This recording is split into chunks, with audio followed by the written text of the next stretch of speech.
جس نے سور میں پھونکنا ہے وہ اپنا منہ اس پہ رکھ کر کھڑا ہے، اس کی نظریں اللہ کے عرش سے جمی ہوئی ہیں، وہ اللہ کے حکم کا انتظار کر رہا ہے کہ جب اللہ کا حکم آئے وہ فوراً اس میں پھونک دے۔ مجھے معلوم ہے فرشتہ کھڑا ہے، سور کے اوپر منہ رکھا ہوا ہے، نظریں اپنے اللہ کے عرش سے لگائی ہوئی ہیں، اللہ کے حکم کے انتظار میں ہے کب اللہ عز و جل حکم دے گا۔ صحابہ کہتے ہیں اے اللہ کے حبیب علیہ الصلوۃ والسلام، پھر ہم اس وقت کیا کریں گے، ہم اس وقت کیا کہیں گے؟ اللہ کے حبیب علیہ الصلوۃ والسلام فرماتے ہیں میرے صحابہ اس وقت تم کہنا قولوا حسبنا اللہ ونعم الوکیل، اس وقت ایک ہی آواز لگانا کہ ہم نے اللہ پر بھروسہ کیا، وہی ہمارا کارساز ہے، وہی ہمارا رب ہے، وہی ہمارا مالک ہے۔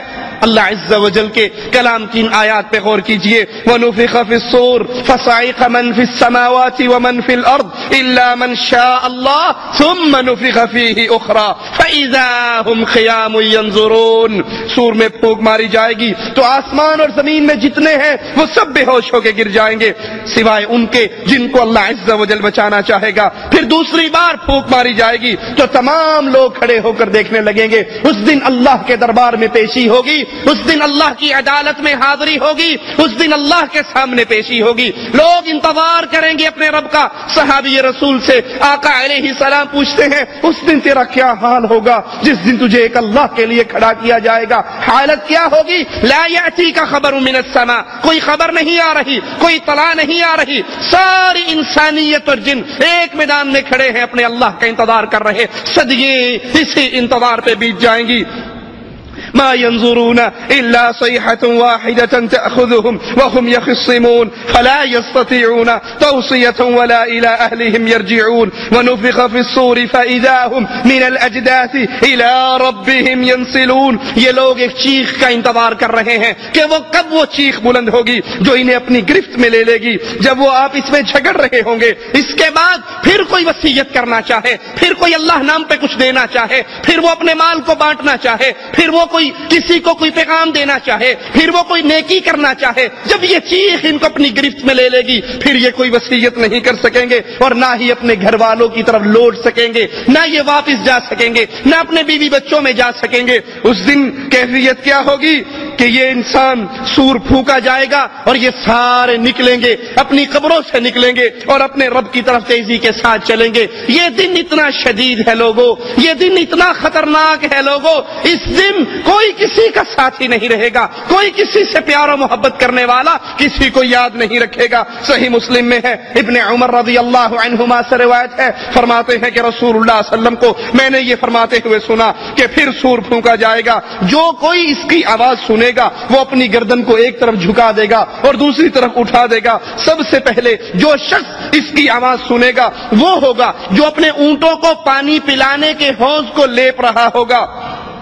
یہ شخص یہ چیخ سن کر، یہ آواز سن کر، یہ پھونک سن کر بے ہوش ہو جائے گا۔ جب سارے لوگ بے ہوش ہو جائیں گے تو اللہ عز و جل آسمان سے بارش کو نازل فرمائے گا جو شبنم کی طرح ہوگی، اس کی وجہ سے لوگ رک جائیں گے، یعنی قبروں میں پھر مٹی کے جسم بن جائیں گے۔ پھر وہ دوبارہ سور پھونکا جائے گا تو سب اچانک کھڑے ہوں گے، سب اللہ کے دربار میں پیش ہوں گے۔ وہ اللہ جس نے پانی کے ایک قطرے سے، نطفے سے انسان کو پیدا کیا، وہ اللہ قادر ہے مرنے کے بعد یہ جسم مٹی ہو جائے گا۔ جس کے جسم کو چاہے اللہ بچائے تو بچائے، وگرنہ یہ جسم خاک میں بدل جائے گا۔ تو اللہ عز و جل دوبارہ ان جسموں کو پھر اکٹھا فرمائے گا، پھر ان کو پیدا فرمائے گا، پھر ان کو کھڑا کرے گا۔ صحیح مسلم میں ہے، ابو ہریرہ رضی اللہ عنہ وارضاہ فرماتے ہیں رسول اللہ صلی اللہ علیہ وسلم نے فرمایا 2 پھونکوں کے مابین 40 ہوں گے۔ سائل پوچھتا ہے ابو ہریرہ رضی اللہ عنہ وارضاہ سے اس سے مراد کیا ہے؟ 40 دن ہوں گے، 40 ماہ ہوں گے، 40 سال ہوں گے؟ وہ کہتے ہیں مجھے نہیں یاد۔ 2 پھونکوں کے درمیان 40 ہوں گے۔ اس کے بعد آسمان سے پانی اترے گا جس سے انسانی جسم قبروں سے ایسے نکلیں گے جیسے درخت اگتے ہیں، جیسے پودے اگتے ہیں، انسانی جسم اگ جائیں گے جیسے سبزی اگتی ہے۔ انسان کی ساری ہڈیاں گل سڑ جاتی ہیں، مٹی ہو جاتی ہے، سوائے ریڑھ کی ایک ہڈی کے۔ اسی سے قیامت کے دن دوبارہ انسان کو بنایا جائے گا اور اللہ عز و جل کے دربار میں کھڑا کیا جائے گا۔ لیکن اس کے ساتھ یاد رکھیے اللہ عز و جل نے اس زمین پر، اس مٹی پر اپنے انبیاء کے جسموں کو حرام کر دیا ہے۔ مٹی انبیاء کے جسموں کو کھا نہیں سکتی۔ یہ موت کے بعد دوبارہ اٹھایا جانا، یہ اللہ کے دربار میں دوبارہ پیش ہونا، جس وقت اسرافیل دوسری بار پھونکیں گے تو ساری مخلوق اپنے قبروں سے نکلے گی، محشر کی طرف دوڑے گی۔ قیامت کے دن انسان کو بتایا جائے گا، قیامت کے دن انسان اللہ کے دربار میں آئے گا تو یہ زمین پکار پکار کر کہے گی فعل کذا وکذا فی یوم کذا وکذا علی الارض کذا وکذا، تیرے اس بندے نے فلاں دن فلاں جگہ پر کھڑے ہو کر فلاں گناہ کیا تھا۔ انسان پر اس کے گناہوں کو پیش کیا جائے گا۔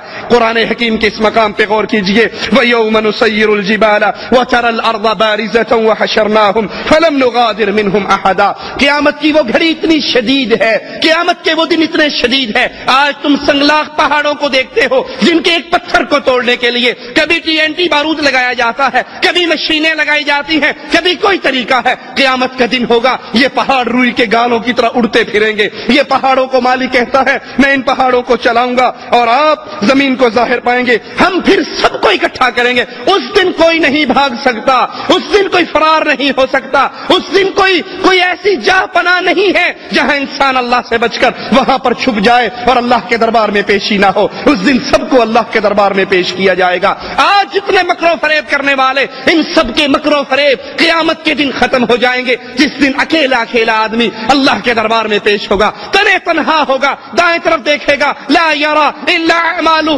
اپنے اعمال نظر آئیں گے، بائیں طرف دیکھے گا اپنے اعمال نظر آئیں گے، سامنے دیکھے گا جہنم دیکھتی ہوئی نظر آئے گی۔ اس دن کوئی سفارشی نہیں، کوئی سننے والا نہیں، کوئی دوست نہیں، کوئی پیسے لے کے کام کرنے والا نہیں، کوئی کسی کے واسطے سے کام کرنے والا نہیں۔ قیامت کے دن کی خطرناکی کی کیفیت کو یاد کر لیجئے، اس دن سب کو اکٹھا کیا جائے گا، ہر بندہ تنے تنہا آئے گا، اکیلا اللہ کے دربار میں آئے گا، کوئی اس کا ساتھی اور ساجی نہیں، کوئی اس کو بچانے والا نہیں۔ وہ اللہ عز و جل، اس کی قدرتیں ایسی ہیں، زمین اللہ کے ہاتھ پہ لپٹی ہوئی ہوگی، آسمان سارے کے سارے آسمان اللہ کے دائیں ہاتھ پہ لپٹے ہوں گے۔ بے شک اللہ تعالیٰ آسمانوں کو ایک انگلی پر، زمینوں کو ایک انگلی پر، پہاڑوں کو ایک انگلی پر، درختوں کو ایک انگلی پر اور تمام مخلوقات کو ایک انگلی پر پکڑے گا اور پھر فرمائے گا ان الملک این الجبارون این المتکبرون این الملوک الارض۔ اللہ عز و جل آواز لگائے گا آج کون بادشاہ ہے، آج کس کی حکومت ہے، آج کس کی بادشاہت ہے، آج کس کا کنٹرول ہے۔